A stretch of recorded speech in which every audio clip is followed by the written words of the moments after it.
যে সকল পুলিশ কর্মীরা শিক্ষকের পেটে লাথি মারলেন, এই বর্বরচিত কাজের জন্য তীব্র নিন্দা এবং প্রতিবাদ জানাচ্ছি।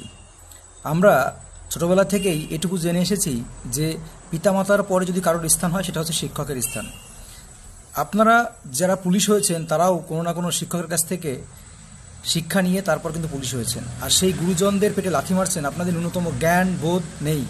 আমি মানছি আপনাদের উপরে কারণ নির্দেশে কাজটা করছেন, কিন্তু তাই বলে তাকে লাথি মারবেন, এটা কিন্তু কোনো কিছুতেই মেনে নেওয়া যায় না। তো এর তীব্র নিন্দা প্রতিবাদ জানাচ্ছি।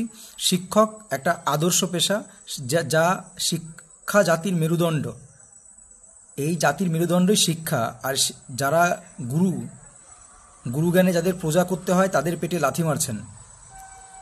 আপনাদের কিছু বলার নেই, তবে শুধু এটুকুই বলবো যে এর পাপ আপনাদের অবশ্যই লাগবে এবং আপনারা এর ফল ভোগ করবেন।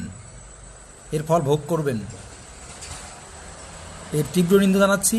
একজন ছাত্র হিসাবে আমরা শিক্ষকদের যে চোখে দেখে এসেছি, আপনিও হয়তো যারা লাথি মারছেন বা মেরেছেন ভবিষ্যতেও এই ধরনের কাজকর্ম, নোংরা কাজ করছেন, আপনাদের ফল ভোগ করতে হবে।